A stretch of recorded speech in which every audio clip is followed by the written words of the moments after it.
بسم اللہ الرحمن الرحیم۔ نہایت معزز اور محترم سامعین، السلام علیکم۔ میرے چینل کو سبسکرائب کر کے مجھے شکریہ کا موقع دیجیے اور میرے ساتھ سٹوری کی آخر تک رہیے تاکہ آپ کو کچھ نتیجہ اور سبق مل سکے۔ حاجی صاحب مالش کرنے والے سے مالش کروا رہے تھے کہ اتنے میں ایک آدمی آیا اور کہنے لگا، کیا حال ہے حاجی صاحب، آپ نظر نہیں آتے آج کل۔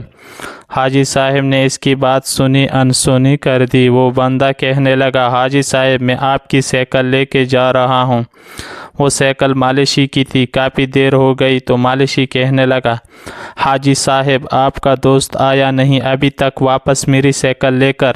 حاجی صاحب بولے، وہ میرا دوست نہیں تھا۔ مالشی بولا، مگر وہ تو آپ سے باتیں کر رہا تھا۔ حاجی صاحب بولا، میں تو اس کو جانتا ہی نہیں ہوں، میں تو سمجھا تھا کہ وہ تمہارا دوست ہے۔ مالشی بولا، حاجی صاحب میں غریب آدمی ہوں، میں تو لٹ گیا۔ حاجی صاحب بولے، اچھا تو رو مت، میں تجھے نئی سائیکل لے دیتا ہوں، تم سائیکل والی دکان پر جا کے پسند کر لو۔ مالشی نے ایک سائیکل پسند کی اور چکر لگا کے دیکھا۔ واپسی پر آ کر کہنے لگا کہ حاجی صاحب یہ سائیکل ذرا ٹیڑھی چل رہی ہے۔ حاجی نے کہا، جا یار، نئی سائیکل ہے، یہ ٹھیک ہے، دکھاؤ میں چیک کرتا ہوں۔